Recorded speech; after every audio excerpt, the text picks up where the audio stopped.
सभी भक्तों को जय श्री राम। मैं रोहित शास्त्री, सिद्धपीठ दंडी स्वामी मंदिर लुधियाना पंजाब से।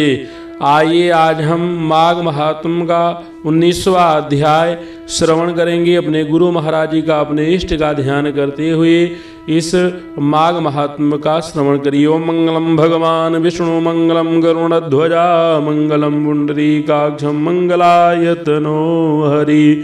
वशिष्ठ जी बोले, हे राजन, भगवान श्री दत्तात्रेय जी ने जो इतिहास का वर्णन किया है वह मैंने तुमको सुना दिया है। अब तुम माघ स्नान का फल श्रवण करो। माघ स्नान समस्त यज्ञों, दानों, तपस्या एवं व्रतों में श्रेष्ठ है। हे दिलीप, माघ स्नान करने वाले प्राणी के पितर उत्तम गति को पाते हैं। असत्य भाषण, माता पिता को कष्ट देने से उत्पन्न पाप, पाखंड करने वाले तक सदगति पाते हैं। तीर्थों पर माघ स्नान करने की महिमा अगाध है। इस दुर्लभ अवसर को भाग्यशाली ही पाते हैं। इसमें जप, तप, दान, हरि पूजन तथा स्नान करने वाला प्राणी अहोभागी है। माघ स्नान के पश्चात सामर्थ्य के अनुसार वस्त्र, ईंधन, स्वर्ण, अन्न आदि का दान करना चाहिए।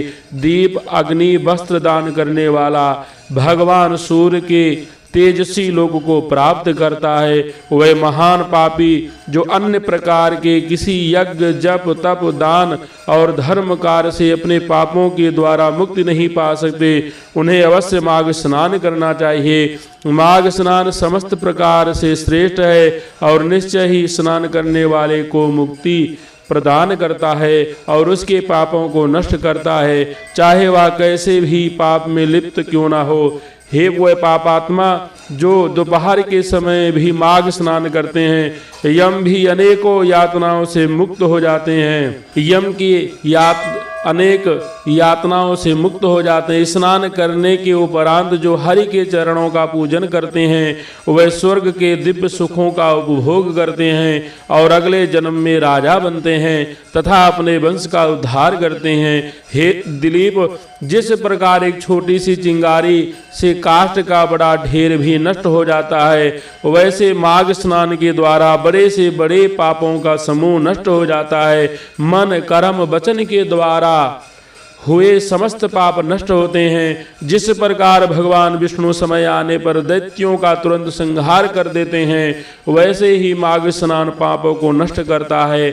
चाहे किसी भी प्रकार से यदि कोई प्राणी माघ स्नान कर लेता है तो उसके पाप नष्ट हो जाते हैं। गंधर्व कन्याएं शराब भोग रही थी, तब दया करके लोमस जी ने स्नान का फल बताया और उनका संहार किया। सूत जी ने कहा, हे ऋषि जनों, इतनी कथा सुनकर राजा दिलीप ने वशिष्ठ जी से पूछा, हे भगवान, उन गंधर्व कन्याओं को किस कारण श्राप मिला और उनका क्या इतिहास है, सुनाने की कृपा करें। तब धर्म में राजा की श्रद्धा जान वशिष्ठ जी बोले, हे राजन, तेरा यह प्रश्न उत्तम है। धर्म में जिज्ञासा देखकर मैं तेरे इस प्रश्न पर इतिहास सुनाता हूँ। प्रमोदनी, सुशीला, सुस्वरा, सुतारा और चंद्रिका नामक 5 गंधर्व कन्याएं थी। उन सभी के पिता गंधर्व थे और एक कन्याएं समान आयु और रूप में एक दूसरे से अधिक सुंदर थीं। वह नृत्य, संगीत, वाद्य आदि सभी कलाओं में निपुण थी। उनको देखते ही प्राणी उन पर मोहित हो जाता था। वह हास परिहास में भी पारंगत थी। हे गंधर्व वालाएं साथ साथ खेला करती थी। कभी वन में, कभी पर्वत पर, कभी उपवन में, कभी किसी सरोवर पर जाकर खेलती रहती थी।